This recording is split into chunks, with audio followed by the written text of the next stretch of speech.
نحمده ونصلي على رسوله الكريم أما بعد أعوذ بالله من الشيطان الرجيم بسم الله الرحمن الرحيم رب اشرح لي صدري ويسر لي أمري واحلل عقدة من لساني يفقهوا قولي واجعل لي وزيرا من أهلي رب زدني علما اللهم فقهنا في الدين اللهم وفقنا لما تحب وترضى اللهم إنا نسألك علما نافعا ورزقا طيبا واسعا وعملا متقبلا صالحا وقلبا خاشعا ولسانا ذاكرا شاكرا ويقينا صادقا وتوبة قبل الموت اللهم صل على محمد وعلى آل محمد كما صليت على إبراهيم وعلى آل إبراهيم إنك حميد مجيد اللهم بارك على محمد وعلى آل محمد كما باركت على إبراهيم وعلى آل إبراهيم إنك حميد مجيد سبحان الله وبحمده سبحان الله العظيم سبحان الله وبحمده عدد خلقه ورضا نفسه وزنة عرشه ومداد كلماته يا ربي لك الحمد كما ينبغي لجلال وجهك وعظيم سلطانك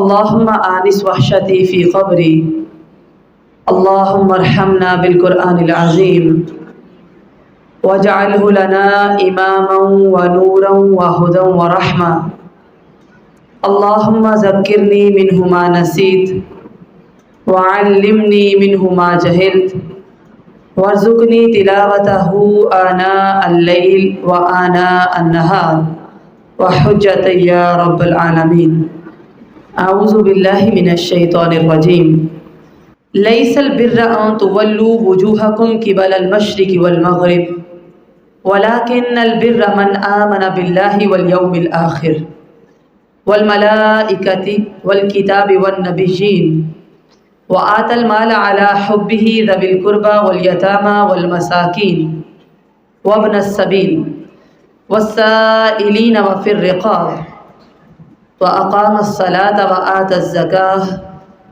والموفون بعهدهم إذا عاهدوا والصابرين في البأساء والضراء وحين البأس أولئك الذين صدقوا وأولئك هم المتقون۔ آج کا موضوع انتہائی اہم ترین اور ایک عظیم موضوع ہے اور ایسا سمجھے کہ میرا پسندیدہ ترین بھی ہے۔ آپ نے اس موضوع کو دیکھا ہوگا کہ نیکی کیا ہے۔ ہم میں سے ہر بندہ چاہتا تو ہے نا کہ ہم نیک کہلوائیں یا ہمیں نیک سمجھا جائے، ایسے ہی ہے نا، معاشرے میں ہماری نیک نیتی عام ہو جائے یا پھر کہیں نہ کہیں ہم نیک بن بھی جائیں۔ جب بھی کوئی کام ہم کرتے ہیں، دوائی لینی ہے تو آپ ڈاکٹر کے پاس جاتے ہیں۔ گھر میں آپ کتنے بھی سمجھدار ہیں، وہ ٹوٹکا کہلا سکتا ہے، میڈیسن نہیں، ایسے ہی ہے نا۔ کچہری کے معاملات ہیں، آپ ڈاکٹر کے پاس نہیں، چاہے وہ کتنا بڑا ہے، آپ کسی وکیل کے پاس ہی جاتے ہیں۔ نیکی اور گناہ یہ دو ایسی اصطلاحات ہیں جس سے ہر وقت ہم گزر رہے ہیں۔ یا تو ہم نیکی کرتے ہیں یا تو پھر گناہوں میں ڈوبے ہوئے ہیں۔ اب اس نیکی کا تصور کیا ہے یا نیکی کسے کہتے ہیں؟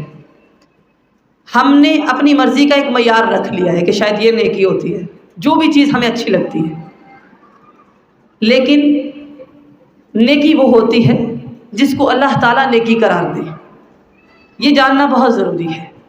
ایسا ہی ہے نا، آپ کو یہ جان کر حیرت ہوگی کہ ہر اچھا کام نیکی نہیں ہوتا جب تک اس پر قال اللہ و قال رسول اللہ کی مہر نہ لگ جائے، یعنی اللہ تعالیٰ اس کے بارے میں کیا فرماتے ہیں اور رسول اللہ صلی اللہ علیہ وسلم اس کے بارے میں کیا فرماتے ہیں۔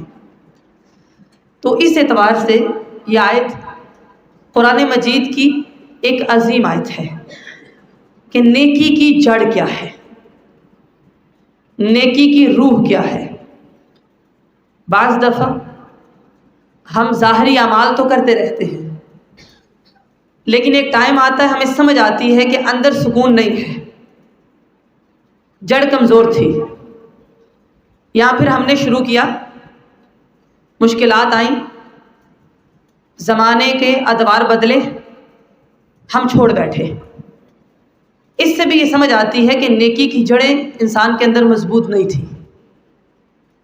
جس کے اندر مضبوط ہوتی ہے وہ قائم رہتا ہے۔ تو یہ قرآن مجید کی ایک عظیم آیت ہے کہ نیکی کی جڑ، اس کی روح کیا ہے۔ اور ایک اور چیز، نیکیاں اتنی ساری ہیں، ویرائٹی ہے آپ کے پاس، ایسے ہی ہے نا، نماز ہے، روزہ ہے، زکوٰۃ ہے، حج ہے، معاملات ہیں۔ اس آیت سے یہ بھی پتہ چلتا ہے اولین کون سی ہے، اس کے بعد کون سی ہے، آخر میں کون سی ہے، اس کی ترکیب بھی ملتی ہے۔ دیکھیں نا، کبھی کبھی آپ کے پاس آپشن ہوتے ہیں، ٹائم کم ہے، کام 3-4 ہیں، چاروں کام نیکی کے ہیں، اس وقت حکمت یہ ہے کہ آپ وہی نیکی چنیں گے جو اولین ہے، اور یہ اللہ تعالیٰ نے ہمیں بتایا ہے۔ تو ایسا سمجھیے، اس آیت پر مکمل ایک کتاب بن سکتی ہے کہ نیکی کیا ہے، اس کی ترتیب کیا ہے۔ اب یہاں پر آغاز میں آپ دیکھتے ہیں اللہ تعالیٰ فرماتے ہیں لَيْسَ الْبِرَّ أَن تُوَلُّوا وُجُوهَكُمْ قِبَلَ الْمَشْرِقِ وَالْمَغْرِبِ، دوسرا پارہ ہے، آپ نے بہت دفعہ پڑھا ہوگا، ایسا ہی ہے کہ نیکی یہ نہیں ہے کہ تم اپنا چہرہ مشرق یا مغرب کی جانب پھیر لو۔ اس کے پیچھے ایک پس منظر ہے۔ یہ آیت قبلہ کے ضمن میں نازل ہوئی ہے۔ آپ دوسرا پارہ شروع کرتے ہیں، بار بار آپ شطر المسجد الحرام ایسے الفاظ پڑھتے ہیں، ایسے ہی، بلکہ پہلے پارے کے اختتام پہ آپ پڑھتے ہیں فَأَيْنَمَا تُوَلُّوا فَثَمَّ وَجْهُ اللَّهِ، کیا ہے کہ جہاں بھی ہو اللہ کی طرف اپنا رخ پھیر لو۔ تھوڑا سا اس پس منظر کو ذرا سمجھیے، پھر آگے چلتے ہیں۔ بیت المقدس ہے، جیسے یہ اس کی ایک جانب ہے مغرب ہے، یہود کہتے ہیں یہ ہمارا قبلہ ہے، یہ ہے مشرق، عیسائی کہتے ہیں یہ ہمارا قبلہ ہے، لڑائی یہ ہو رہی ہے۔ جگہ ایک ہی ہے، بیت المقدس، ایک سائیڈ یہودیوں نے چن لی کہ ہم اس کی طرف رخ کر کے عبادت کریں گے، اور ایک سائیڈ عیسائیوں نے چن لی کہ یہ ہماری سمت ہے، ہم ادھر رخ کریں گے۔ جگہ ایک ہے بیت المقدس، لیکن اس کی بھی سائیڈ چن لی گئی۔ اب کیا ہوا، نبی مکرم صلی اللہ علیہ وسلم مدینہ میں تشریف لائے، دیکھا یہاں پر تو لوگ بیت المقدس کی طرف منہ کر کے عبادت کرتے ہیں، اس لیے مسلمانوں نے بھی 16 یا 17 مہینے بیت المقدس کی طرف رخ کر لیا۔ لیکن دل یہ تھا کہ اب مسلمانوں کو خاص فضیلت حاصل ہو جائے اور ان کا قبلہ الگ ہو جائے، یعنی بیت اللہ، کعبۃ اللہ، جو آج ہمارا قبلہ ہے۔ اللہ تعالیٰ نے کچھ مہینے کے بعد حکم نازل کیا اور مسلمانوں کا قبلہ بدل دیا۔ اب 3 طرح کی جنگیں ہو گئی، ایک یہودی ہیں بیت المقدس کی مغربی جانب، ایک عیسائی ہیں بیت المقدس کی مشرقی جانب، اور مسلمان جنہوں نے پہلے تو رخ کیا تھا بیت المقدس کی طرف، اب پھیر کر انہوں نے خانہ کعبہ کی طرف کر لیا۔ اب جھگڑے کیا ہیں، لڑائیاں کیا ہیں کہ اچھا اگر قبلہ کعبہ ہی تھا تو اللہ تعالیٰ پہلے ہی رکھ لیتے۔ اب یہ جنگ ہو رہی، تو اللہ تعالیٰ نے، آپ نے دیکھا دوسرے پارے کے آغاز میں، اس سے پہلے جتنے بھی رکوع آئے ہیں اس میں آپ بار بار قبلے کے متعلق احکامات پڑھتے ہیں، جس میں اللہ تعالیٰ نے یہ بات سمجھانے کی کوشش کی ہے نماز کے لیے قبلہ رخ ہونا لازم ہے۔ بیت اللہ ہمارا قبلہ اس لیے ہے تاکہ پتہ چل جائے کہ اللہ تعالیٰ نے اب امت وسط مسلمانوں کو بنا دیا ہے، لیکن پھر اس جھگڑے کو ختم کرنے کے لیے یہ بھی سمجھا دیا کہ نیکی صرف یہ نہیں ہے کہ بس منہ کدھر کرنا ہے۔ اب اس سے ایک بات سمجھیے گا، بعض لوگ اس سے یہ معنی لیتے ہیں کہ نیکی یہ نہیں ہے کہ منہ کہاں پھیرنا ہے، جی نیکی تو اصل یہ ہے، نہیں، اس کا مطلب یہ ہے نیکی صرف یہ نہیں ہے۔ بات کو اب سمجھیں گے آپ، نیکی صرف یہ نہیں ہے کہ آپ کا منہ کس جانب ہے، کہ نیکی اور بھی ہے۔ یہ نہ سمجھیے گا کہ قبلہ رخ ہونا ضروری نہیں۔ بعض لوگ یہ سمجھتے ہیں کہ ظاہری اعمال میں کیا رکھا ہے، ظاہری اعمال میں کیا رکھا ہے، نیک ہونا تو دل سے ہے، ڈر ہو دل میں۔ ہم نماز نہیں پڑھتے کوئی بات نہیں، لیکن دل بہت ڈرتا ہے، پردہ نہیں کرتے کوئی مسئلہ نہیں، آنکھ میں بہت حیا ہے۔ دین نے ہمیں یہ تصور نہیں دیا کہ قبلہ رخ ہونا، مشرق یا مغرب کی جانب منہ کو پھیرنا نیکی ہے ہی نہیں، کہ نیکی یہ نہیں ہے، صرف یہ نہیں ہے، اور بھی ہے۔ اس سے پتہ چلتا ہے کہ ظاہر بھی نیک ہونا چاہیے اور باطن بھی نیک ہونا چاہیے۔ یہ نہ سمجھیں کہ ہم یہ کہیں کہ اچھا ظاہر کی تو ضرورت ہی نہیں، ظاہر کی ضرورت ہے، ہاں اولین ضرورت باطن کی ہے۔ سمجھ آ گئی؟ تو نیکی صرف یہ نہیں ہے کہ تم اپنے چہرے کو مشرق کی جانب پھیرتے ہو یا پھر مغرب کی جانب، اور رخ کرنا از خود نیکی نہیں ہوتی۔ دیکھیں نا، کسی طرف رخ کر لینا از خود نیکی نہیں ہے، رخ کر کے ہم نماز پڑھتے ہیں یہ نیکی ہوتی ہے۔ ہر وقت آپ قبلہ رخ ہو کے بیٹھے رہے نیکی ہے، از خود وہ نیکی نہیں ہے۔ جب آپ قبلہ رخ ہو کے نماز پڑھتے ہیں تو وہ نیکی ہے۔ سمجھ آ گئی؟ تو بعض نیکیاں از خود نہیں ہوتی، لیکن مقصد کیا ہوتا ہے کہ ہم جمع ہو جائیں، ہم اکٹھے ہو جائیں۔ اب اصل نیکی کیا ہے؟ وَلَٰكِنَّ الْبِرَّ مَنْ آمَنَ بِاللَّهِ وَالْيَوْمِ الْآخِرِ وَالْمَلَائِكَةِ وَالْكِتَابِ وَالنَّبِيِّينَ۔ دیکھنے میں تو آسان سی بات لگتی ہے کہ اصل نیکی یہ ہے جو اللہ پر ایمان لے آئے اور یوم آخرت پر بھی ایمان لائے، فرشتوں پر بھی ایمان لائے، کتابوں پر بھی ایمان لائے اور انبیاء پر بھی ایمان لائے۔ یہ سننے کے بعد ایسا لگتا ہے کہ ہم تو ایمان والے ہیں۔ بات ہو رہی ہے عقائد کی کہ اصل نیکی کیا ہے، کہ ایمانیات صحیح ہونی چاہیے۔ ایمان کا تعلق عقیدے سے ہے، عقد گرہ کو کہتے ہیں۔ سب سے پہلے وہ گرہ آپ کے دل میں لگتی ہے، پھر آپ کی زبان پر آتی ہے اور آپ اپنے عمل سے اس کو ثابت کرتے ہیں۔ یہ ہے ایمانیات، جس کی صفات، ایمان کی صفات اکثر لوگ بچوں کو یاد بھی کرواتے ہیں۔ سورۃ البقرہ کے آغاز میں آپ یہ صفات پڑھتے بھی ہیں، الذین یؤمنون بالغیب سے اس کا آغاز ہوتا ہے۔ سادی سی بات ہے کہ آپ نے ایمان لانا ہے، اور جب ایمان لانا ہے سب سے پہلے حقدار کون ہے؟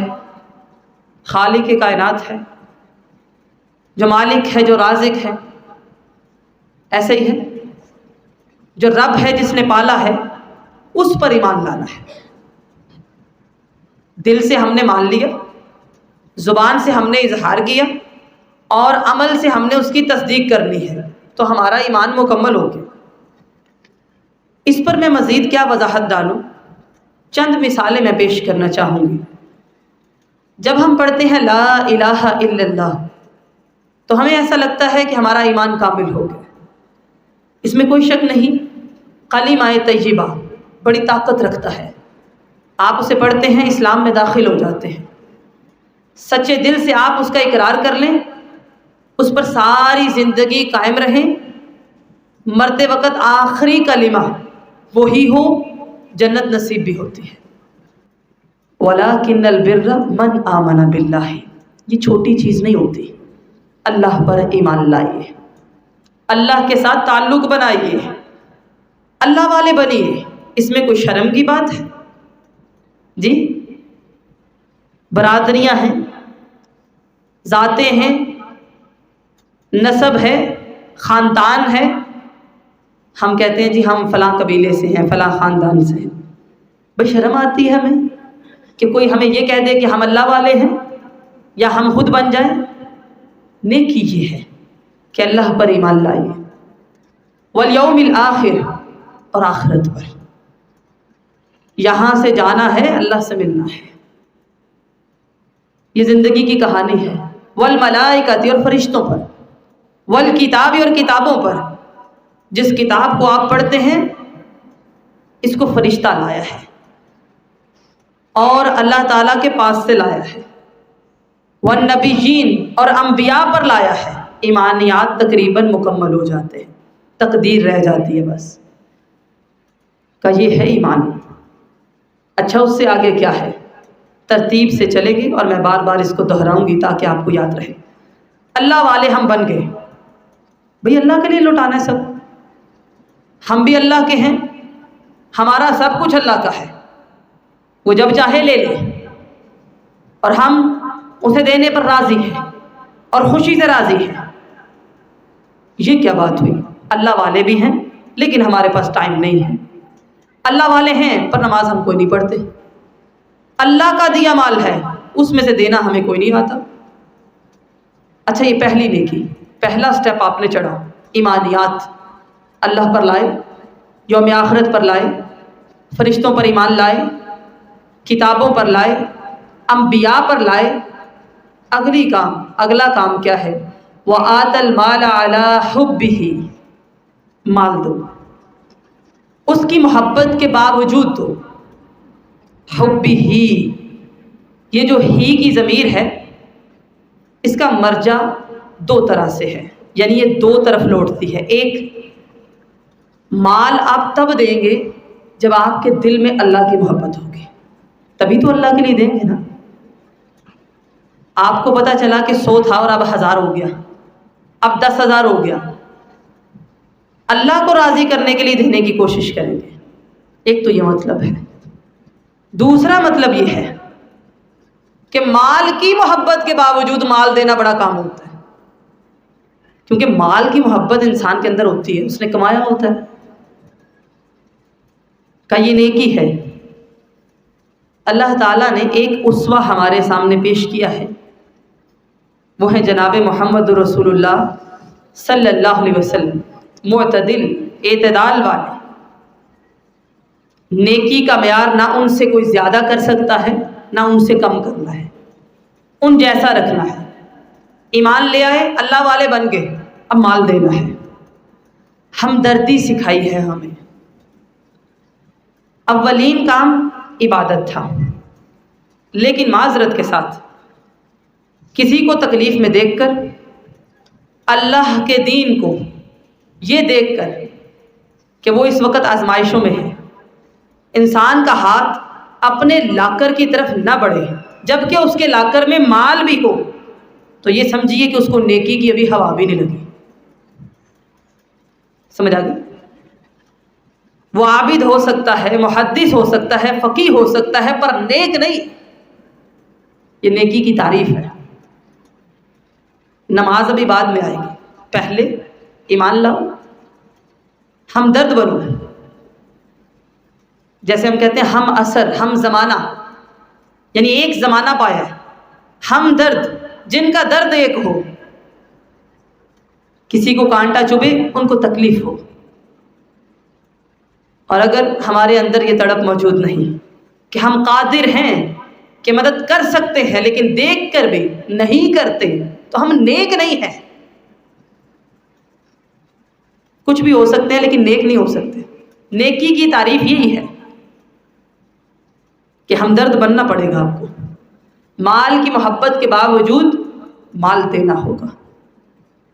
دیا اس اللہ نے ہے لیکن اس کی محبت بھی ہمارے اندر ہے۔ ذوی القربیٰ سب سے پہلے رشتہ داروں کو دینا ہے، دور دور ہم لوگ ڈھونڈتے ہیں، قریب اپنے ہی بھائی کی بیوہ ہے،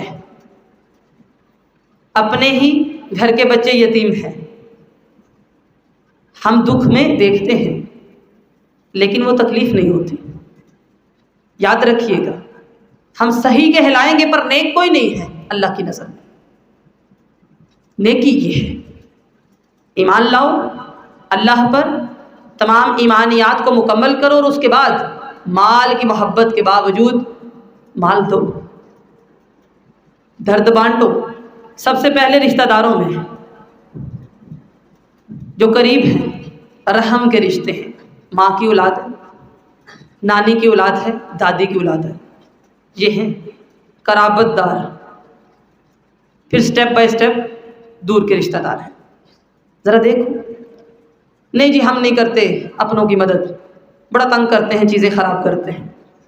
تبھی تو کہا وَآتَ الْمَالَ عَلَىٰ حُبِّهِ، مال کی محبت کے باوجود دو ان کو، یہی تو ٹیسٹ ہے۔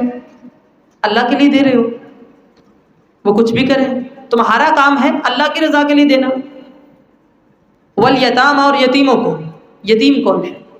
نابالغ ہو اور باپ دنیا سے چلا جائے، یہ ہے یتیم۔ بالغ ہو گیا، باپ گیا دنیا سے، وہ یہ یتیم میں نہیں آتا، ٹھیک ہے؟ ہمارے ہاں تو کوئی بوڑھا بھی ہوتا ہے، اس کا باپ فوت ہو جائے تو کہتے ہیں یتیم ہو گیا، نہیں، اس کا باپ چلا گیا۔ یتیمی یہ ہے کہ وہ نابالغ ہے اور باپ نہیں۔ پہلے رشتہ دار دیکھو، پھر یتیموں کو دیکھو، مظلوم ہے، ان کے سر پر ہاتھ پھیرو گے، یاد رکھنا وہ جو کمی ان کو آئی ہے ہم اسے پوری تو نہیں کر سکتے۔ ہاں یہ ضرور ہے کہ تمہارا درجہ بہت بڑھ جائے گا۔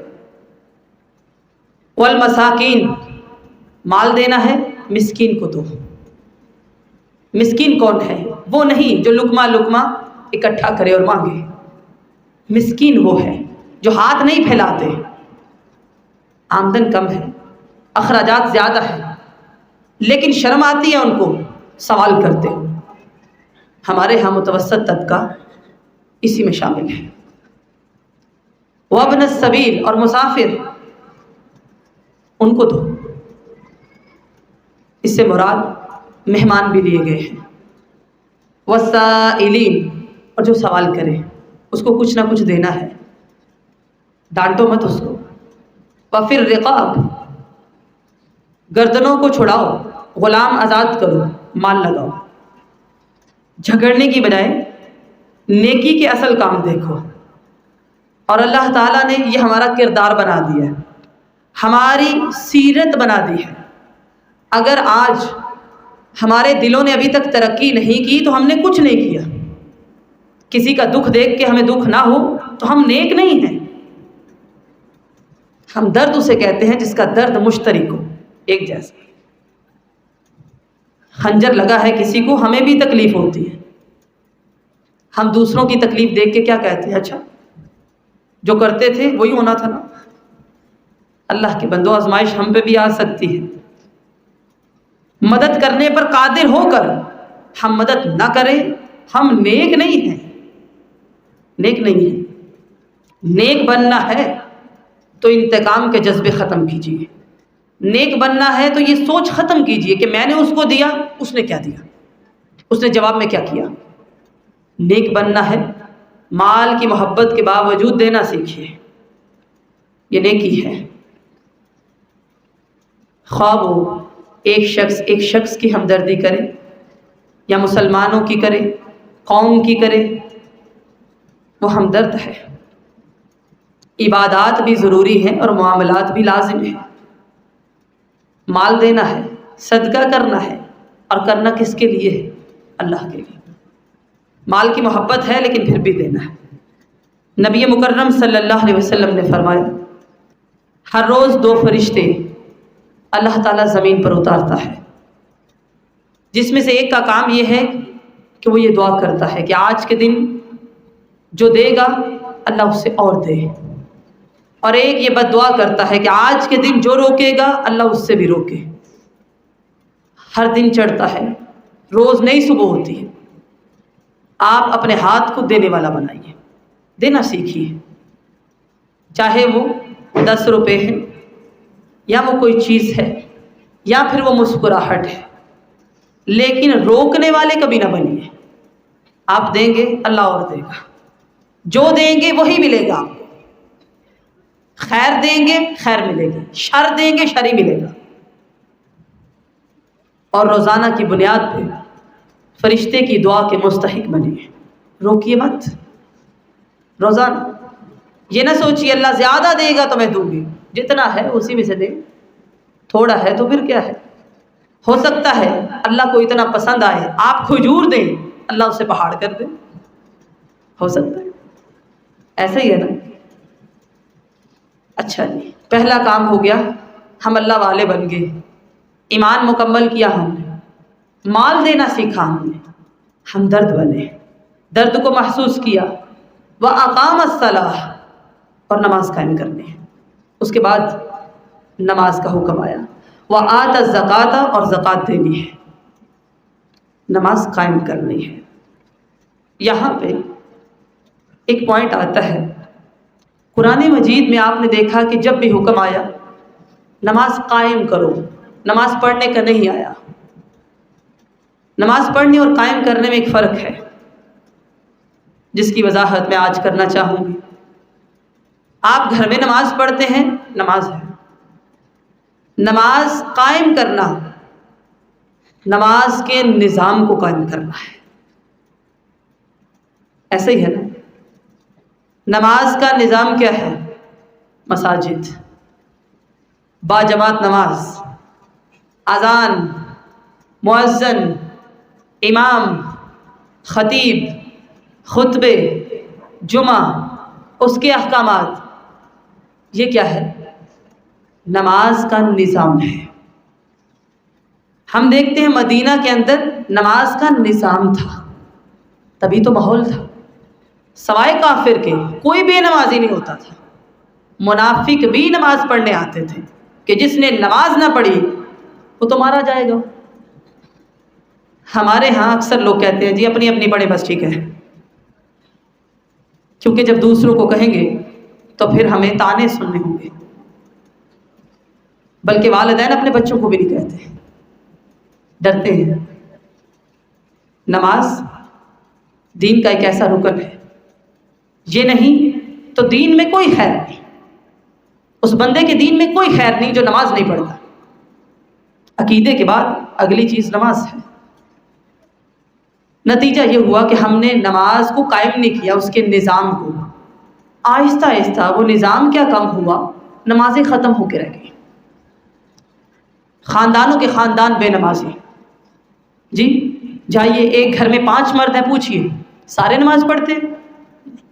کوئی ایک پڑھتا ہوگا، کوئی کبھی کبھار پڑھتا ہوگا، کسی کو مشکل آئے گی وہ تب پڑھے گا، کوئی جمعہ کے جمعہ جاتا ہے، کوئی عید کے عید پڑھتا ہے، اور کوئی تو عید بھی نہیں پڑھتا۔ ایسی بھی میجورٹی ہمارے ہاں موجود ہے اس وقت۔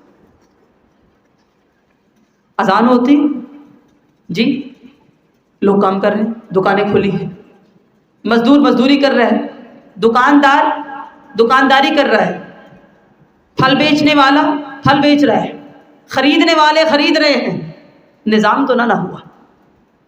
ہم کیا سمجھتے ہیں آج ہماری نمازیں آزمائش میں ہیں، اگلے ہی لمحے کیا ہوگا ہمیں کوئی نہیں پتا، کیونکہ نظام نہیں ہے۔ کوئی کہتا ہے جی مصروف ہوں، شام کو اکٹھی کر لی، کام ہی ختم، گھر میں پڑھ لی، صبح 9 بجے اٹھے تبھی پڑھ لی۔ مسجد کہاں جائے؟ مسجد میں جا کے نماز پڑھے، مشکل کام لگتا ہے، 5 وقت ہیں، نماز کا پورا نظام ہے، اوقات ہے. یہ نہیں کہا 5 نمازیں اکٹھی پڑھ لو. مردوں کے لیے باجماعت نماز فرض. نہیں آتے؟ نبی مکرم صلی اللہ علیہ وسلم نے فرمایا میرا دل کرتا ہے اذان ہو، کوئی نماز کروائے، اور بچوں کا، عورتوں کا اور بوڑھوں کا خیال نہ ہو تو میں ان گھروں میں آگ لگا دوں جن کے مرد نماز کے لیے نہیں آتے. گھر گھر بے نمازی، گھر گھر. ایسے ہی ہے. اور جو خواتین پڑھتی تھیں اب ان کی بھی جاتی رہتی ہیں، ان کا بھی کوئی حال نہیں. رات کو لیٹ سوتے ہیں جی، روٹین ایسی ہے. فجر گئی، فجر پڑھ لی ہے تو کاموں میں اثر چلی گئی، کام کر کے تھک گئے تو عشاء چلی گئی. اور اتنا تھک گئے ہیں کہ سارا دن یہ پوچھ لیا بیٹا کھانا کھایا تھا کہ نہیں، ٹیوشن پڑھی، اسکول گئے، فیس تھی. یہ نہیں پوچھا کہ نمازیں 5 پڑھی تھی کہ نہیں. یہ آپ پہ لازم ہے. آپ کا بچہ نیک ہے یا نہیں ہے، شادی شدہ ہے یا غیر شادی شدہ ہے، آپ نے ہر دن کی نمازیں تو پوچھنی ہے. بیٹا 5 نمازیں پڑھی ہیں، نماز پڑھا کرو. یہ آپ پہ لازم ہے. نماز قائم کرو، اس کا نظام بناؤ، تبھی تو 7 سال کا ہو جائے. حکم دو اس کو. 5 سال کا طہارت سکھاؤ. بیٹا پاکیزگی بھی کوئی چیز ہوتی ہے. ابھی تک طہارت کی سمجھ نہ آ سکے. بچیوں میں بھی ایسے ہے، حیض ہے، نفاس ہے، مسائل کی سمجھ نہیں. ہم نے کیا سکھایا؟ نماز کا آپ نظام قائم کر لیں. سب سے پہلے پاکیزہ رہیں گے آپ. ایسے ہی ہے نا، طہارت کا خیال، چھینٹوں سے بچنا، غسل کب کرنا ہے، وضو کب کرنا ہے، پاک رہنا ہے. پاک رہیں گے الہام اچھے ہوں گے. پھر وقت کے پابند ہیں آپ. نماز کا ٹائم ہو گیا جی، پھر نماز آپ کو بے حیائی اور برائی سے روکے گی، کیونکہ آپ میں صبر آ گیا. آپ نے اللہ اکبر کہا، اب آپ نے نماز نہیں توڑنی، نماز پڑھنی ہے. اللہ کے سامنے اس کے در پہ جھکنا آ گیا، اس کے سامنے بیٹھنا آ گیا، ادب آ گیا، سلامتی کا باعث بننا آ گیا. نظام ہے. اور آج مؤذن بھی ایسے ہوتے ہیں، اللہ اکبر کبیرہ، جن کو گھر میں کوئی جگہ نہیں ملتی وہ مساجد میں چلے جاتے ہیں اور وہاں پہ اذان دیتے ہیں. یہ میرا اعتراض ہے. بعض لوگ ساری زندگی، کوئی تھانے دار رہا، اب بوڑھے ہو گئے، ریٹائر ہوئے، مسجد میں آ گئے، اذان نہیں سیکھی، دینی نہیں صحیح آتی، پڑھنا بھی صحیح نہیں آتا، لیکن جھگڑا یہ ہے کہ اذان میں نہیں دینی. کیوں؟ جوان نظر ہی نہیں آتے اذان دینے کے لیے. نظام ہے نا. بلال اذان دیتے ہیں، نبی مکرم صلی اللہ علیہ وسلم نے کیا فرمایا؟ بلال اذان کہو، ہمیں راحت پہنچاؤ. اذان سے سکون آتا تھا. امامت تو بعد کی چیز ہے، اذان اتنی زبردست ہونی چاہیے کہ بندے کا دل کرے میں نے نماز پڑھنی ہے. اب دیکھیے اذانیں ہوتی کوئی پتہ ہی نہیں، ہوتی تو ہر گلی میں ہے ویسے. اور تبلیغ میں پاکستان بہت آگے ہے. ریسرچ بتاتی ہے کہ دعوت کے کام میں پاکستان نمبر 1 پہ جا رہا ہے. آپ کو پتہ ہے؟ تبلیغ کرنا، دعوت دینا. پاکستان تو پاکستان ہے، لوگ یہاں سے دوسرے ممالک میں جاتے ہیں دعوت دینے کے لیے، لیکن ایمانداری میں بہت پیچھے ہے، 149 نمبر پہ. وہ میں ایک واقعہ سن رہی تھی، مالدیپ کے اندر یہاں سے ایک جماعت کی تبلیغ کے لیے.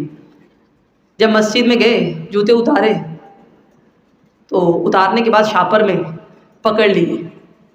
تو وہاں کے امام نے پوچھا کہ آپ ایسا کیوں کر رہے ہیں؟ کہا چوری نہ ہو جائے. کہا یہاں چوری نہیں ہوتے، چوری پاکستان میں ہوتے ہوں گے، وہاں جائیے، وہاں دعوت دیجیے. کہہ تو ہم لیتے ہیں، اذانیں تو یہاں ہوتی ہیں، نہیں ہے تو عمل نہیں نظر آتا. ایمانداری میں زیرو ہے، عبادات میں، معاملات میں زیرو ہے، اخلاق میں زیرو ہے. ہاں دعوت ہر بندہ دے لیتا ہے. وہ مسجد ہی کیا جہاں سے جوتا اٹھا لیا جائے. پھر سوچیے، عمل کی ضرورت تو یہاں ہے، یہاں تو سونا بھی ہو کوئی نہ اٹھائے۔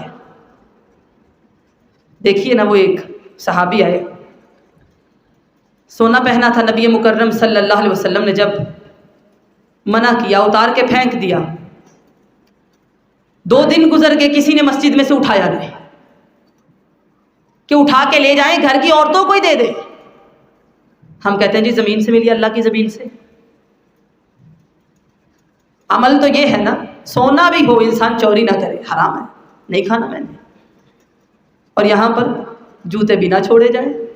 اور یہ مسجد کی بات نہیں، یہ ہر پلیٹ فارم کی بات ہے۔ لوگ یہ نہ سمجھے کہ مساجد میں ایسے لوگ آتے ہیں، نہیں، باہر جائیے، یہ سٹیل کے کولر لگے ہوتے ہیں، پانی کے گلاس کے ساتھ زنجیر ہوتی ہے جو یہ بتا رہی ہے کہ گلاس بھی چوری ہو جاتا ہے۔ جہاں یہ حالات ہوں وہاں پھر ہمارے عمل کا پرچہ کیا ہے؟ خالی ہے، خالی ہے بالکل۔ تو نماز کے نظام کو قائم کیجیے، مساجد ان کو آباد کرنا، ان کی تعظیم کرنا، ان سے دل لگانا، ان سے سکون حاصل کرنا، مساجد میں ہی تمام کاموں کا ہونا۔ ہمارے ہاں اس وقت صرف نماز ہوتی ہے، جبکہ نبی مکرم صلی اللہ علیہ وسلم کے دور میں نکاح بھی وہاں، مشورہ بھی وہاں، جہاد کی روانگی بھی وہاں سے، عیادت بھی ادھر، قیدی بھی وہاں، جی جنازے بھی ادھر، تمام کام ادھر ہوتے تھے۔ جنگی مشقیں بھی ادھر ہو رہی ہیں، بچے کھیل کھیلتے ہیں وہیں پہ کھیل رہے ہیں، درس ہوتے ہیں، وعظ ہوتے ہیں ادھر ہی ہوتے ہیں، اور حجرہ بھی ہے تو مسجد کے ساتھ ہی ہے۔ جتنے ہم اس نظام سے دور ہوئے ہیں نا، اب لاڈ نکالے کا نظام ہماری زندگیوں میں شامل ہو گیا، ہم چینج ہو گئے۔ اور یاد رکھیے گا، آج آپ اپنے بچوں کو جتنا مرضی دین سکھا لیں، اگر ہم نے یہ نظام قائم نہ کیا، جب وہ باہر جائیں گے فتنوں کی نظر ہوں گے، کیونکہ لوگوں سے تو ملنا ہے، اسکول کالج تو جانا ہے، ہسپتال تو جانا ہے، ایسے ہی اسٹیشن پہ تو جانا ہے، صحبت دوستیاں تو ہوں گی، کہاں کہاں بچائیں گے آپ؟ نظام کا ہونا بہت ضروری ہے۔ تو نماز قائم کیجیے، اس کا نظام بنائیے۔ اللہ پر ایمان کے بعد دوسری بات ہمدردی ہونی ہے انسان کے اندر، مال دینا ہے، اور اگلی بات نماز کو قائم کرنا ہے، اس کا نظام بنائیے۔ گھر میں ایک کمرہ بنائیے، یہاں نماز پڑھتے ہیں، قرآن رکھیے، شعور دیجیے، توہمات نہیں، شعور دیجیے گا۔ نماز کے لیے صاف ستھرا کپڑا ہونا ضروری ہے، وہ جائے نماز ہی ہو یہ لازم نہیں ہے، کوئی بھی گھر کی صاف چادر ہو لیکن صاف ہو، وضو کر کے آنا ہے، لباس صحیح ہونا چاہیے۔ اپنے بچوں کو نماز کا نظام سمجھائیے، بس پھر وہ کہیں بھی چلے جائیں، وہ مدینہ میں ہو یا پاکستان میں، بس وہ نماز پڑھیں گے، نماز کے پابند ہوں گے۔ آج آپ دیکھیے نا، ہم اللہ والے تو بنتے ہیں، کوئی بندہ پریشان ہے جی 2 سال ہو گئے دعا قبول نہیں ہو رہی، کوئی کہتا ہے جی 5 سال ہو گئے اولاد نہیں ہو رہی، جی ساری زندگی گزر گئی پریشانیاں ختم نہیں ہو رہی۔ اچھا 2 سال ہو گئے ادھر ادھر ہم بھٹکتے ہیں، لیکن مجال ہے کہ مصلی پر آ کے 2 رکعتیں پڑھ لیں صلاۃ الحاجت کی، مجال ہے۔ ہر جگہ جائیں گے، ہر جگہ سنائیں گے، پر یہ کام نہ کریں گے، کوئی بھی پریشانی ہے نا 2 رکعتیں پڑھ کے دیکھیں ذرا، اللہ تعالیٰ اس کا حل فوری نکال دیتے ہیں، فوراً۔ جب کوئی ٹینشن آئی ہے، کوئی غم آیا ہے، کوئی پریشانی آئی ہے، نماز تو نماز ہے نا فرض، آپ نے 2 رکعتیں پڑھ لی، اللہ تعالیٰ آپ کو صبر دے گا، تھام لے گا۔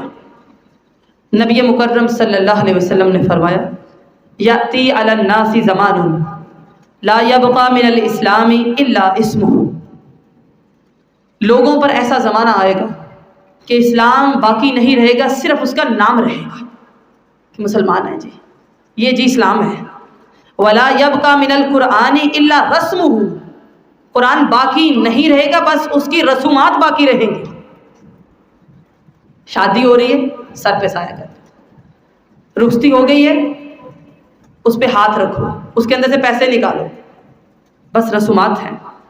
مساجدہم عامرۃ وہی خراب من الہدی، مساجد بڑی بڑی ہوں گی لیکن ان کے اندر ہدایت نہیں رہے گی۔ علماء فوت ہوتے جائیں گے اور چاہے لوگ دین کی گدی سنبھالیں گے، یہ ہے فتنوں کا دور۔ تو نیکی کا مفہوم کیا ہے؟ تقوی کا مفہوم کیا ہے؟ اللہ پر ایمان ہے، ایمانیات کو مکمل کیجیے، اللہ والے بنیے، مال دیجیے اس کی محبت کے باوجود تاکہ دین کی روح باقی رہے، اور پھر نماز قائم کرنی، اس کا نظام قائم کرنا۔ یقین مانیں اگر آپ اپنی نسل کو نماز کا نظام دے کر چلے گئے ہیں نا تو آپ نے اپنا کام پورا کر دیا ہے۔ اگر آپ کے گھر کا بچہ نمازی ہے اور مساجد کے ساتھ وہ جڑ گئے ہیں، آپ انہیں جوڑ کے چلے گئے، وہ فتنوں سے محفوظ ہے۔ اللہ کے گھروں سے جڑیے۔ دیکھیے نا، جو مرد ہے 40 دن وہ جماعت کے ساتھ تکبیر اولیٰ کے ساتھ نماز پڑھے، اللہ تعالیٰ اس کے دل سے نفاق کو نکال دیتا ہے، منافقت ختم ہو جاتی ہے۔ ایسا تو ہونا چاہیے، خامند بھی ہیں، باپ بھی ہیں، بھائی بھی ہیں، بیٹے بھی ہیں۔ اس کے بعد وآت الزکاۃ، زکوٰۃ دینی ہے۔ زکوٰۃ پاک کرتی ہے آپ کو، صرف فرضی نہیں نفلی بھی، دیتے رہو، دینا آپ کو پاک کرتا ہے۔ گناہ ہو جائے کچھ نہ کچھ دو تاکہ معافی مل جائے۔ قد افلح من زکاہا، کامیاب وہ ہے جس نے اپنا تزکیہ کیا ہے، اپنے آپ کو پاک کیا ہے۔ زکوٰۃ پاک کرتی ہے، جیسے مال کو پاک کرتی ہے نا، ہمیں بھی پاک کرتی ہے۔ جب آپ کچھ دیتے ہیں اللہ کی رضا کے لیے، مقصد یہ نہیں ہے کہ میں اذیت دوں اور دینے کے بعد اس سے کام نکلوا لوں، نہیں، احسان جتلانا مقصد نہیں ہے، ریاکاری مقصد نہیں ہے، اللہ تو راضی ہو جائے بس۔ اور جو لوگ زکوٰۃ نہیں دیتے، الذین لا یؤتون الزکاۃ وهم بالآخرۃ هم کافرون، جو زکوٰۃ کے انکاری ہیں، آخرت کا انکار کرتے ہیں، یہ کفر کرتے ہیں۔ اتنا بڑا انکار ہے، انکار نہیں، بس ہمارا ہاتھ ایسا ہو۔ اور پھر اگلی بات، نماز قائم کرنی ہے، اس کا نظام بنانا ہے۔ آپ کے بچے ہیں، گھر میں چارٹ لگا لیجیے، سب نے نمازیں پوری کی ہیں یا نہیں۔ اولین کام یہ ہے، نمازیں مکمل ہونی چاہیے۔ جس کی نماز رہ جائے وہ ایسے سمجھے کہ جیسے کوئی مر گیا اس کا، جیسے تعزیت کا مستحق ہے وہ، افسوس ہے، ہلاکت ہے۔ فکر کیجئے نمازوں کی، اپنی بھی، اپنے بچوں کی بھی۔ اللہ والے بننا ہے نا، اللہ والے نمازی ہوتے ہیں۔ پھر زکوٰۃ دیتے ہیں، وَالْمُوفُونَ بِعَهْدِهِمْ إِذَا عَاهَدُوا، جب وعدہ کرتے ہیں پورا کرتے ہیں۔ اب یہ نیکی کے 10 کام ہیں، لسٹ بنائیے گا کون کون سا ہم کرتے ہیں اور کون سا نہیں کرتے۔ اب یہ وعدہ، یہ عہد، اس کی کئی اقسام ہیں۔ سب سے پہلا وعدہ تو اللہ تعالیٰ سے کیا ہم نے، عہد الست، اللہ تو ہی رب ہے۔ قالوا بلا، کیوں نہیں، تیرے علاوہ کوئی اور رب نہیں ہو سکتا، کوئی اور رازق نہیں ہو سکتا، کوئی اور الہ نہیں ہو سکتا، کوئی اور معبود نہیں ہو سکتا۔ ایسے ہی تو وہاب ہے، صرف تو ہی ہے، اور تو ہی غفور الرحیم ہے، اتنا رحم کسی اور میں نہیں پایا جاتا۔ عہد الست ہے۔ پھر اسی طرح نکاح بھی ایک وعدہ ہے، گرہ باندھی جاتی ہے کہ میں اپنے فرائض مکمل ادا کروں گی، دوسروں کے حقوق ان کو دوں گی۔ ہمارے ہاں یہ وعدہ ہوتا تو ہے لیکن اس کی کوئی پاسداری نہیں۔ نکاح کے لیے لازمی شرط، نمبر 1، بچہ یا بچی بالغ ہو جائے، نمبر 2، اس میں رشد آئے، یہ ضروری ہے۔ ہمارے ہاں بلوغت 11 سال میں ہو رہی ہے اور رشد کے لیے ہمیں 40 سال چاہیے ہوتے ہیں، اور 40 سال بعد بھی وہ نہیں ملتی۔ شادی تو ایک ذمہ داری ہے، کو بچوں کا کھیل تھوڑی ہے۔ اور میں سمجھتی ہوں ہمارے ہاں بچے اور بچیاں جس قدر بے راہ روی کا شکار ہے، شادی اس کا واحد حل ہے۔ اگر وقت پر شادیاں کی جائیں تو یہ فحاشی کبھی بھی عام نہ ہو، اس کے بعد وہ پڑھتے رہیں، ذمہ داری ہے نا۔ 30 سال کی ہوگی بچی، جاب کر رہی ہے، ابھی نہیں جی، ابھی میچور نہیں ہے، اور دوستیاں اس کی 3-4 سے ہے۔ ہمارے نظریات دیکھیے ذرا، بالغ ہو گئے ہیں، سمجھداری دے دیجیے کہ نکاح ایک عہد ہے۔ آپ نے ایک وعدہ کیا اپنے ساتھی کے ساتھ، کیا آپ اس کے ساتھ خیانت نہیں کریں گے؟ اس کے رازوں کی، اس کے مال کی، اس کی عزت میں خیانت نہیں، اس کے حقوق کا خیال کریں گے، جو آپ پہ فرض ہیں ان کو پورا کریں گے، وہ آپ کو آپ کے حقوق دے گا۔ اچھا نکاح ہوتا ہے، 30 سال عمر ہے جی، 35 سال ہے، حقوق و فرائض کا پھر بھی نہیں پتا، حقوق بھی اپنی مرضی کے، فرائض بھی اپنی مرضی کے۔ ہمارے ہاں حقوق و فرائض یہ ہیں کہ اگر نمک کم یا زیادہ ہو جائے تو بات طلاق تک آ جاتی ہے، اس کا تعلق حقوق و فرائض سے ہے ہی نہیں۔ اگر ایک دن کھانا نہ بنے تو دوسری شادی کی دھمکی آ جاتی ہے، اس کا تعلق بھی حقوق و فرائض سے نہیں ہے۔ کوئی بات نہیں، انسان ہے، مشین تھوڑی ہے، اونچ نیچ ہو جاتی ہے۔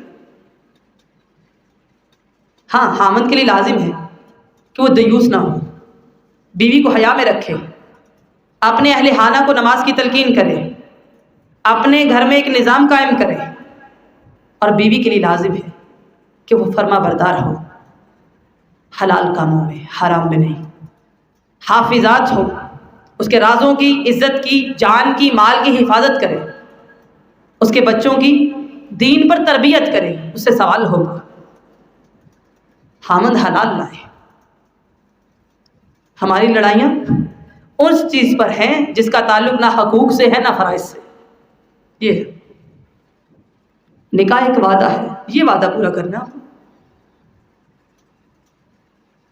مقصد کیا ہے؟ اولاد کا حصول، اولاد کو پالنا، اس کو نیک بنانا، یہ مقصد ہے، وہ مقاصد ہے ہی نہیں۔ شادی کے آغاز سے لے کر اختتام تک وہ مقصد نہیں ملتا، اور نتیجہ کیا ہوتا ہے؟ نتیجہ یہ ہوتا ہے کہ جب کوئی ساتھی مر جاتا ہے لوگ کہتے ہیں کہ نکاح بھی ٹوٹ گیا۔ اصل حقوق کیا ہیں، فرائض کیا ہیں، ہمیں نہیں پتا، کہ یہ وعدہ ہم نے آپس میں کیا کیا ہے، نہیں پتا ہمیں۔ اور اگر اس وعدے پر قائم رہا جائے، جس طرح بیوی رازدار ہونی چاہیے، خامد بھی رازدار ہو، تو گھر گھر لڑائیاں نہ ہوں۔ لباس ہو، عیبوں پر پردہ ڈالنا، یہ کہنا کہ عیب ہے ہی نہیں، یہ نہیں ہو سکتا۔ عیب تو ہوتے ہیں، ہر بندے میں ہوتے ہیں، پردہ ڈالو، نہ بتاؤ کسی کو، گھر اچھا چلے گا۔ عہد کی پاسداری کرو۔ اس لیے اپنی اولادوں کو سمجھ دیجیے، نکاح پر زور یہ ہوتا ہے کہ بارات کتنی آ رہی ہے، کھانا کیسا بن رہا ہے، زور یہ دیجیے کہ یہ عہد کیا ہے، اس کی پاسداری کیسے ہوتی ہے، یہ دونوں کو پتہ ہونا چاہیے، خامند کو بھی اور بیوی کو بھی، یہ لازم ہے اس کے لیے۔ اور پھر اگلی بات، مومن کا ہر قول اس کا وعدہ ہوتا ہے، وعدے کی پابندی کرنا سیکھیے۔ نبی مکرم صلی اللہ علیہ وسلم نے فرمایا، جس قوم میں وعدہ خلافی آتی ہے، جو لوگ وعدہ توڑتے ہیں، اللہ تعالیٰ ان پر ایسا عذاب نازل کرتا ہے کہ دشمن کو ان پر مسلط کرتا ہے۔ آج آپ دیکھیے نا، ہمارے ہاں وعدے کی کوئی پابندی نہیں، ہم نے نہیں کرنا، ہم کہیں گے ہم کریں گے، جھوٹ بولتے ہیں۔ وعدہ کیا ہے مکمل کیجیے، جھوٹ نہیں بولیے۔ منافق کی علامت ایسے ہی بخاری میں آتا ہے کہ جب وہ وعدہ کرتا ہے اسے توڑتا ہے۔ وعدہ پورا کریں، کسی بھی انسان کے ساتھ کیا ہے، نہیں تو نہ کریں۔ عمر بن عاص کے پاس ایک شخص آیا اور کہا میں نے آپ کی بیٹی سے نکاح کرنا ہے۔ کہنے لگے اللہ خیر کرے گا۔ ایک اور بات سمجھ آئی، نکاح کو آسان بنایا ہے۔ ہمارے ہاں جی نکاح کرنا ہو پہلے ایک دفعہ آپ جائیں، پھر کچھ بڑے لوگ لے کے جائیں، پھر خاندان کے اس سے بڑے لوگ لے کے جائیں، وہ 10 چکر آپ ان کے لگائیں، پیسے لگوائیں ان کے، پھر وہ آپ کی طرف آئیں، پھر جا کے منگنی ہو اور جب پتہ چلے کہ انہوں نے سوٹ اچھے نہیں دیے پھر توڑ دیں۔ یہ ہیں ہمارے وعدے۔ ہم کہتے ہیں اچھا بس ایسے ہی ہو جائے منگنی، پتہ ہی نہ چلے۔ وعدے کی پاسداری ہمارے اندر موجود نہیں۔ کہا میں آپ کی بیٹی سے نکاح کرنا چاہتا ہوں، کہا اللہ خیر کرے گا۔ اس کے بعد بیمار ہو گئے، اتنے سخت بیمار ہوئے کہ بے ہوش رہنے لگے۔ ہوش آیا ایک دن تو گھر والوں کو بلایا اور کہا ایک آدمی میرے پاس آیا تھا، بیٹی کا رشتہ مانگا تھا، میں نے وعدہ نہیں کیا، امید دلائی ہے، وعدہ نہیں ابھی، امید دلائی ہے کہ اللہ خیر کرے گا، اگر میں زندہ رہا تو ٹھیک ہے، شادی بیٹی کی وہی ہوگی، اگر میری جان نکل گئی تو میں نے اسے امید دلائی ہے وہ پوری کر دینا۔ ہمارے ہاں وعدہ تو وعدہ ہے، امید اس کو تو ہم کچھ نہیں سمجھتے، امید دلا دیں، کرنا کوئی نہیں، اچھا کریں گے، دل میں پکا پتہ نہیں کرنا۔ اللہ سے ڈر جائیے۔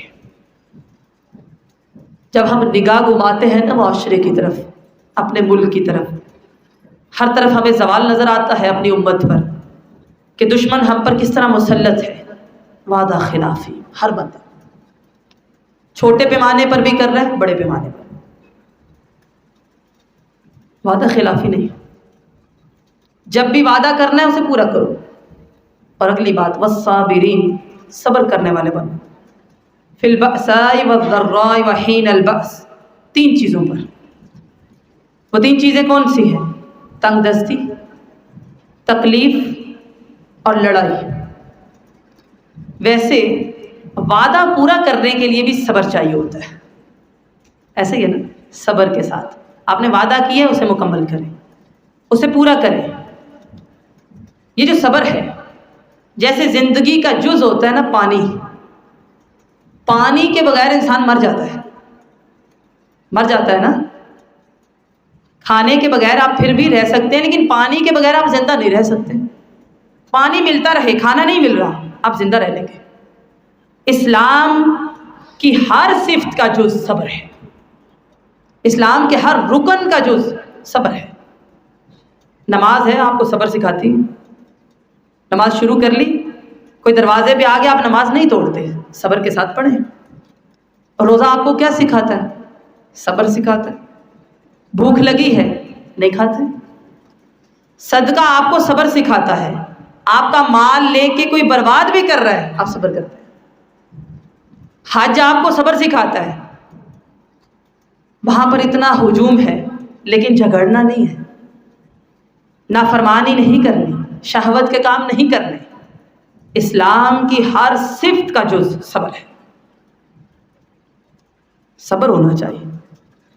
اور پھر صبر آفتوں پر بھی ہوتا ہے، مصیبتوں پر بھی ہوتا ہے، لیکن جو صبر لوگوں کے رویوں پر ہوتا ہے وہ سب سے مشکل ہوتا ہے۔ آپ کو پتہ چل رہا ہے کہ کوئی حسد کر رہا ہے لیکن آپ صبر کر رہے ہیں، آپ کو پتہ چل گیا کہ کوئی بغض رکھتا ہے، آپ صابر ہیں۔ کسی نے آپ کو تانا دیا، بات لگائی، آپ نے صبر کیا، بڑا مشکل کام ہے، ایسا ہی ہے نا۔ کسی نے بہتان باندھا، پھر معافی مانگ لی، آپ نے معاف کر دیا، صبر کیا، مشکل کام ہے۔ تو صبر کرنا ہے۔ تنگ دستی ہو یعنی مال کم ہو جائے تب بھی، تکلیف آ جائے، جسمانی بیماری جس کو کہتے ہیں تب بھی، لڑائی ہو تب بھی۔ لڑائی میں بھی صبر چاہیے ہوتا ہے، ٹھیک ہے، بے لگام نہیں ہونا، مومن بے لگام نہیں ہوتا۔ صبر اسلام کا جز ہے، ہر صفت کا جز ہے، ہر رکن کا جز ہے۔ صبر کرنا سیکھیے۔ جسم پر کوئی آزمائش آ گئی ہے، حتیٰ کہ آپ کو کانٹا چبھتا ہے تب بھی آپ کو اجر ملتا ہے۔ نبی مکرم صلی اللہ علیہ وسلم نے فرمایا مومن کا معاملہ عجیب ہے، خوشی ملتی ہے تو شکر کرتا ہے، غم آتا ہے تو صبر کرتا ہے، دونوں طرح سے جزا پاتا ہے۔ آپ کو کانٹا چبھے، ٹھوکر لگے، بیماری آ جائے، آپ بیمار ہو گئے، بیماری کو برا بھلا مت کہیے، بخار آ گیا ہے آپ کو گناہوں سے پاک کر، بلکہ ہم دیکھتے ہیں محدثین میں جب وہ لوگ بیمار نہیں ہوتے تھے کچھ عرصے تک وہ پریشان ہو جاتے تھے کہ اللہ تعالیٰ ہم سے ناراض ہو گئے، ہمارے گناہ معاف نہیں ہو رہے، اور ہمارے معاشرے میں جو بندہ بیمار رہنے لگے ہم کہتے ہیں پتہ نہیں کیا ہے اس کو، اتنی مصیبتیں ہیں اس پر، بیمار ہی رہتی ہے ہر وقت۔ ہم مانگتے نہیں ہیں کہ اللہ بیماری دے، لیکن اگر آ گئی تو صبر، کوئی پیاری چیز چھین لی گئی صبر، آپ کہتے ہیں الحمدللہ اللہ میں راضی ہوں، آپ کے لیے انشاءاللہ جنت میں محلات تیار ہوں گے، آپ نے اپنے آپ کو روکے رکھا۔ صبر یہ ہے کہ آپ ڈٹے رہے مشکل وقت میں۔ یہ کون لوگ ہیں؟ اولئک الذین صدقوا، ان کو کہتے ہیں صدیق، سچے لوگ۔ واولئک هم المتقون، یہ لوگ ہیں جو متقی ہیں، جو ولی ہیں اللہ کے، اللہ کے دوست ہیں، پرہیزگار ہیں۔ سمجھ آ گئی؟ بس یہ ہے نیکی، 10 کام ہے، بس یہ 10 کرنے ہیں۔ پہلا کیا ہے؟ من آمن باللہ، اللہ پر ایمان لو، اللہ پر ایمان ایسا ہو کہ یقین کامل ہو، جو کچھ ہے اللہ ہے، جو کچھ کرتا ہے اللہ کرتا ہے، اس سے بڑا اور کوئی نہیں ہے، وہ سب سے بڑا ہے۔ حتیٰ کہ آپ پانی پیتے ہیں، پانی آپ کی پیاس بجھاتا ہے اللہ کے اذن سے۔ اللہ تعالیٰ اگر نہ چاہے آپ پانی پئیں تب بھی آپ کی پیاس نہ بجھے، پانی کی کوئی تاثیر نہیں ہے، یقین مانیے۔ کھانا ہے آپ کی بھوک مٹاتا ہے، اس کا کوئی کمال نہیں، اللہ تعالیٰ نے اسے تاثیر دی ہے، آپ کی بھوک مٹ جاتی ہے۔ اسی طرح پانی ہے، کسی کو ڈبو دیتا ہے، غرق کر دیتا ہے، یہ اس کی اپنی تاثیر نہیں ہے، وہی پانی ہے، موسیٰ علیہ السلام گزر جاتے ہیں، فرعون ڈوب جاتا ہے، تاثیر اللہ نے رکھی ہے۔ آگ ہے جلاتی ہے اگر اللہ چاہے، نہ چاہے تو ابراہیم علیہ السلام کو جلا نہیں پائی۔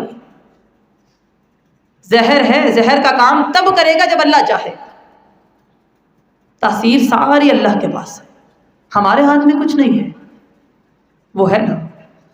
جب کوئی راستہ نظر نہیں آتا تب بھی اللہ پر پکا یقین ہے، یقین کامل ہے، یہ ہے اللہ پر ایمان، وہ ہے، اور جس کو پتہ ہے وہ دیکھ رہا ہے، وہ غلط نہیں کرتا، وہ گناہ نہیں کرتا، وہ بے باک کبھی نہیں ہوتا، بے لگام بھی نہیں ہوتا۔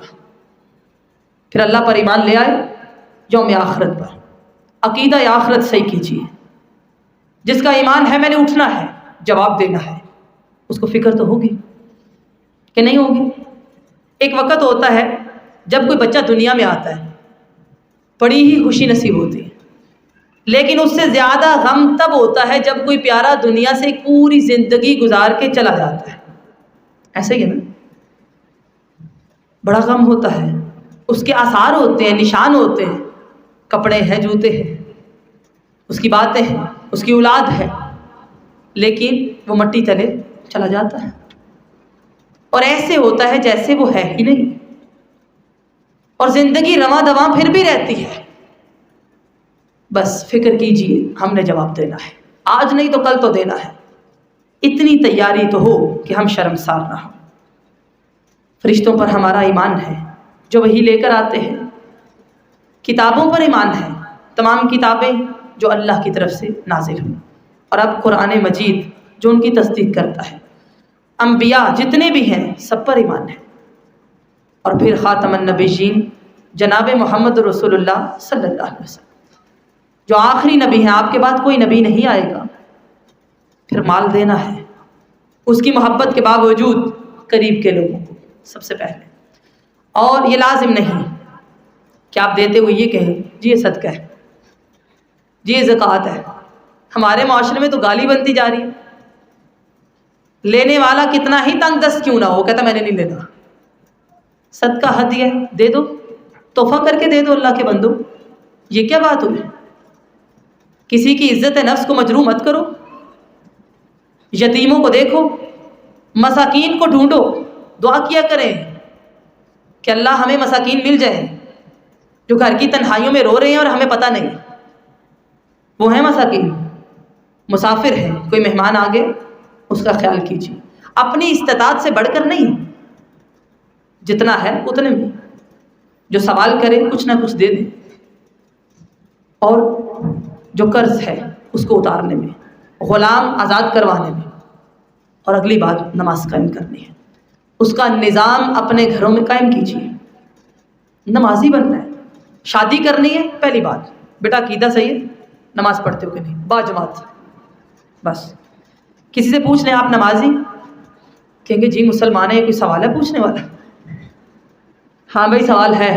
آج کل مسلمان بے نمازی بہت ہیں، بہت تھوڑے نمازی ہیں. صحیح سوال کی. اور مرد ہے تو اتنا پوچھئے با جماعت نماز پڑھتا ہے، بس اگلی کوئی بات نہیں.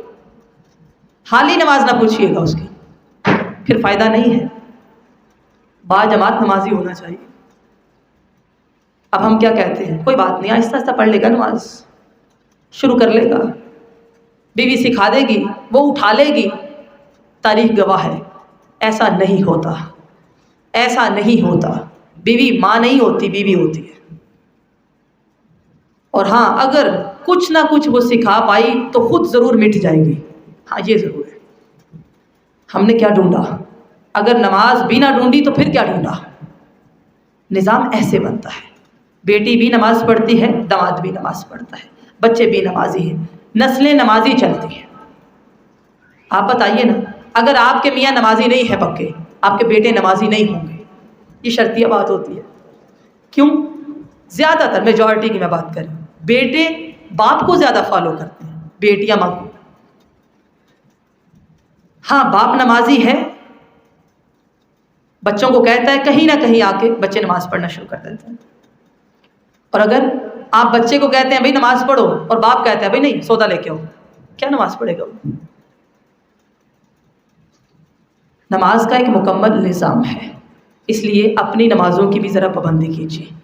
نظام کا مطلب سمجھتے ہیں؟ گھر میں کوئی آ گیا اس کو بھی بولے بھائی نماز پڑھ لو. ہم کہتے ہیں نہیں جی لوگ غصہ کرتے ہیں. آپ کہیں گئے تب بھی آپ نے نماز پڑھنی. مساجد کے ساتھ جڑنا ہے تاکہ اذانیں آپ کے دلوں کو راحت پہنچائے. جماعت کے ساتھ نماز پڑھا کریں، دل کو سکون آئے. امام کے پیچھے اللہ اکبر کریں گے تو آپ کو اطاعت کرنی آئے گی، صبر کرنا آئے گا، آپس میں جڑنا آئے گا، محبت ہوگی، تعلق بنے گا. اور آج کل تعلق اتنے ختم ہو گئے. کل کچھ گھنٹے لائٹ گئی نا تو لوگ باہر آ گئے، چھتوں میں، گلیوں میں، موبائل بند ہو گئے تھے نا، تو ایسا محسوس ہوا کہ لوگوں کی پہچان ہو رہی ہے. آج کل یہ حالات ہے نمازوں میں بھی، مساجد میں بھی. سلام پھیرا موبائل پہ اور باہر نکل گئے. نہیں پتا کہ ساتھ والا نمازی کون تھا، بوڑھا تھا، بیمار تھا، کوئی پتہ نہیں. کئی کئی سال نماز پڑھتے ہیں اکٹھے، پتہ نہیں ہوتا ایک دوسرے کا کہ کسی کو کوئی غم بھی ہے. نماز کا نظام بنائیے، نظام بنائیے. آپ کے گھر میں بچے ہیں، 10 سال کا بچہ ہے، 8 سال کا بچہ ہے، ٹائم ہو اسے بولے بیٹا نماز پڑھو. یہ کیا بات ہوئی کہ جب جنازے کا وقت آئے تو بچے منہ دیکھ رہے ہوں کہ جنازہ کیسے پڑھتے ہیں، اماں کا جنازہ ہے، ابا کا جنازہ ہے، جنازہ کیسے پڑھتے ہیں. ایسا نہ ہو. پھر دوبارہ کہا وَآتَ الزَّکَاةَ، زکوٰۃ دو، مال کو پاک کرو، اپنے آپ کو پاک کرو، وعدے پورے کرو. نبی مکرم صلی اللہ علیہ وسلم نے مشکل ترین حالات میں بھی وعدوں کو پورا کیا ہے. یہ نہ کہا کریں کہ جی حالات اور تھے، وعدہ پورا کرنے کے لیے ہی ہوتا ہے. مثلا صحیح مسلم میں واقعہ آتا ہے، ایک صحابی مکہ کے اندر سے جب نکلے تو مکہ والوں نے، جبکہ وہ کافر تھے، ان سے وعدہ لیا کہ آپ نے کسی جنگ میں یعنی بدر میں ہمارے مد مقابل نہیں آنا. وہاں سے نکلنے کے لیے انہوں نے وعدہ کر لیا. جب مدینہ میں پہنچے، غزوہ بدر کی تیاری تھی، مسلمان 313 تھے، تعداد بڑی کم تھی، لوگوں کی اشد ضرورت تھی. انہوں نے نبی مکرم صلی اللہ علیہ وسلم سے کہا کہ ہم بھی شامل ہو جاتے ہیں، وہ وعدہ توڑ دیتے ہیں. فرمایا نہیں، بندوں کی ضرورت ہے لیکن تم نے وعدہ کیا ہے تم اس جنگ میں شریک نہیں ہوگے. وعدہ کسی کافر سے بھی کر لیا نا تو اسے پورا کریں. ہمارے ہاں لوگ یہ سمجھتے ہیں اچھا یہ گناہ گار ہے, اس کے ساتھ تو وعدہ توڑنا چاہیے. ایسی بات نہیں ہے. آپ کو پتہ ہے صلح حدیبیہ ہوئی جب, بخاری کے اندر آتا ہے, اس میں ایک شک پاس کی گئی کہ جب مسلمانوں کا کوئی آدمی کفار سے بھاگ کر مسلمانوں کے پاس واپس آئے تو مسلمان اسے واپس کریں گے, اپنے پاس نہیں رکھیں گے. اس وقت صحابہ کرام کو دکھ تو بڑا ہوا, لیکن نبی مکرم صلی اللہ علیہ وسلم نے معاہدہ کر لیا. ایک صحابی ابو جندل, وہ کافروں کی قید سے بھاگے اور مدینہ میں پہنچے, اپنے زخم دکھائے, دکھڑے سنائے, صحابہ کرام بھی رونے لگے. لیکن نبی مکرم صلی اللہ علیہ وسلم دکھ میں تھے, کہا وعدہ ہم نہیں توڑیں گے. ان کو کافروں کے حوالے کیا. یاد رکھیے وعدہ کسی حالت میں نہیں توڑتے. جھوٹے وعدے کرنا, جھوٹی امیدیں دلانا نہیں. آپ کے سامنے چیز موجود ہے لیکن آپ نے وعدہ کیا آپ نہیں لیں گے, آپ نہیں لیں گے. آپ کو پتہ ہو اگر جب کفار مکہ نے نبی مکرم صلی اللہ علیہ وسلم اور صحابہ کرام کو عمرے کی اجازت دی 3 دن کے لیے کہ آپ آئیے اور عمرہ کر لیجیے, لیکن حسد, اناد, بغض اتنا تھا کہ کہنے لگے کہ ہم آپ کو یہ مناسک ادا کرتے ہوئے نہیں دیکھ پائیں گے, تو 3 دن کے لیے انہوں نے مکہ کو چھوڑ دیا. اگر اس وقت آپ صلی اللہ علیہ وسلم چاہتے, خالی مکہ تھا, اس پہ قبضہ کر لیتے کہ یہ تو ہمارا ہی ہے. نہیں, عمرہ کیا اور واپسی کی راہ اختیار کی. فتح مکہ بعد میں کیا. اس لیے چاہے کوئی چیز مل بھی رہی ہو, حلال کو حرام نہ کیجیے اور وعدے نبھائیے, مکمل کیجیے. اور حرام چیزوں پر وعدے بھی نہ کیجیے, وعدے بھی جائز کیجیے. اور پھر اگلی بات جو آخری ہے, صبر انسان کے ساتھ ساتھ ہونا چاہیے. چاہے تنگ دستی ہے, فقر کی حالت ہے, مال کی کمی ہے, جسمانی تکلیف ہے, پریشانی ہے, لڑائی اور جھگڑا ہے, اس میں بھی صابر رہیے. جو بندہ حق پہ ہو اور جھگڑا چھوڑ دے, یقین مانیے نبی مکرم صلی اللہ علیہ وسلم نے جنت میں اس کو جنت کے وسط میں محل کی ضمانت دی ہے. کبھی کبھی آپ سچے بھی ہوں, جھگڑے کو مت بڑھائیے, چھوڑ دیجیے. اولئک الذین صدقوا, یہ لوگ سچے ہیں. واولئک هم المتقون, یہ متقی ہیں, یہ ہیں اللہ کے ولی, اللہ والے لوگ. اللہ تعالی ہمیں ان لوگوں میں شامل فرمائے. اللہ تعالیٰ کہنے اور سننے سے زیادہ عمل کی توفیق عطا فرمائے. سبحانک اللہم و بحمدک, نشہد ان لا الہ الا انت, نستغفرک و نتوب الیک. والسلام علیکم ورحمۃ اللہ وبرکاتہ.